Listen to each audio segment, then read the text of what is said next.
I dropped by the Axiom office to meet Grace Leung, the fintech compliance guru who's been watching in-house legal teams get squeezed from all sides: sanctions, regulations, and compliance requirements.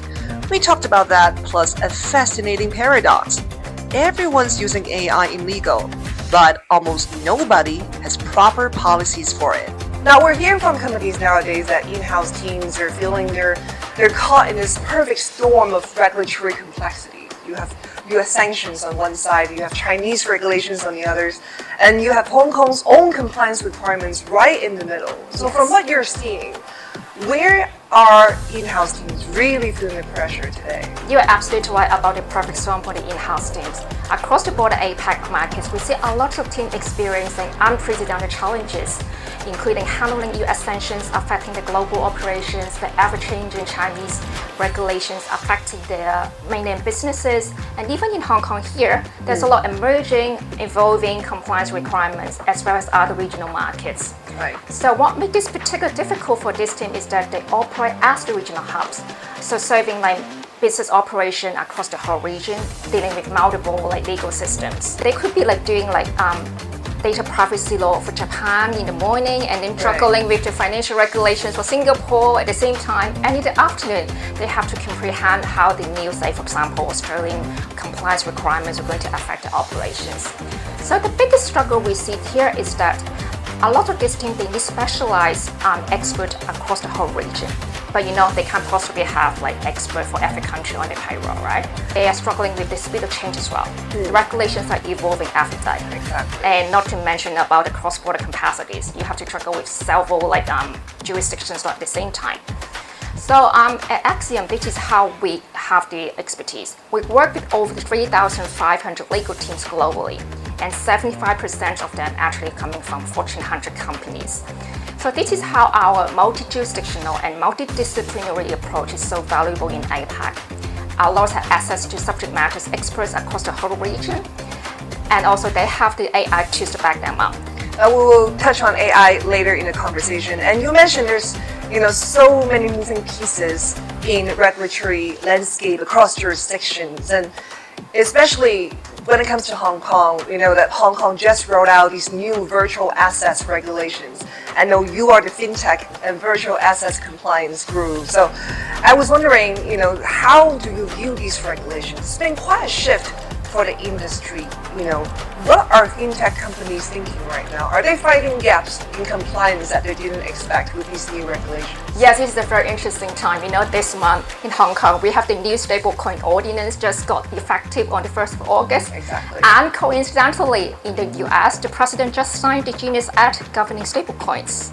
So you see how shifted regulators worldwide are responding to the stablecoin surge. What we see here is there's a compliance gap, especially for those smaller to medium-sized fintech companies. They are not banks, they don't belong to financial institutions group.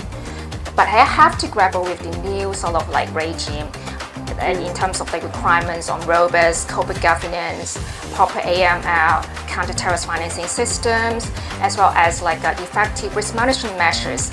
So basically, it's the same sort of requirements that are applicable to traditional financial institutions. Right. And also the Hong Kong Monetary Authority, they released 2 guidelines on stablecoins. So they demand everything from independent board oversight, effective risk management measures, independent compliance and audit functions, to proper CTF and AML regime. So you can see that this is quite daunting for the smaller fintechs, right? Exactly. And this is how Axiom can provide a solution, because we have the flexible legal talent approach to help this company to build all these required frameworks. Speaking of AI tools, your latest research from Axiom paints a pretty striking picture. If you could just run some numbers here. It says 99% of in-house legal teams are now using AI, with nearly half using it frequently. But get this, 47% of organizations lack formal AI policies. That's a massive disconnect. What kind of risk are we talking about here when teams are essentially flying blind with AI? Yeah, this finding from our research really highlights the dangerous disconnect. Teams are racing to adopt, but it's understandable, there's competitive pressure. but they are not putting like the proper safeguards in place. For Hong Kong, like operating like across multiple like jurisdictions, especially for those regional teams, this creates severe critical risks. First, there is a data leakage concern. Right. When you're using like general purpose AI tools like ChatGPT, you're potentially exposing your company proprietary information and even your customer data. And second, AI use inevitably involve the use of like cross-border data flows. So which means you need to comply with multiple data privacy laws at the same time. So what is particularly concerning in Hong Kong right now is that the Hong Kong AI governance landscape is still very like fragmented. Right. So we don't have like a coordinated, holistic approach. Like regulators are sort of enacting their own like guidelines, rules, regulation in respect of the industry they govern. But there is lack of like a coherent and also like a holistic approach to AI governance. In Hong Kong, this is a city clearly wants to be the go-to place of both regulatory expertise and AI innovation in Asia.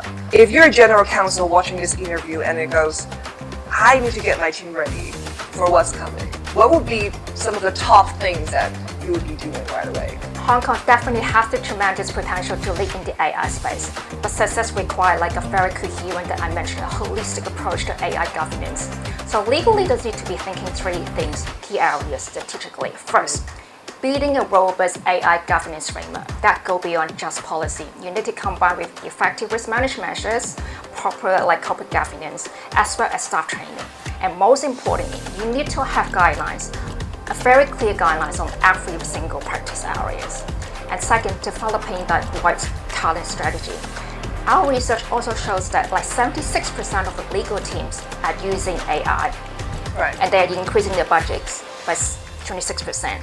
76% of the legal teams are increasing the budget by 26%. This is like a very significant like increase, right? But a lot of them, they don't have the specialized expertise to implement AI effectively. And third, choosing the right technology partners. Our study also finds that 42% of the teams use ChatGPT for the legal work, but only 7 to 17% of them have the AI purpose-built legal tools for their work. And this is a missed opportunity. So the legal industry is actually the critical inflection point with AI right now. Remember how we talk about the perfect like storm, the regulatory perfect storm, and then the cross-border compliance challenges. They can't just stuck in this endless sort of AI pilot purgatory. They need proven solutions that deliver real results and efficiency today, not just months down the road.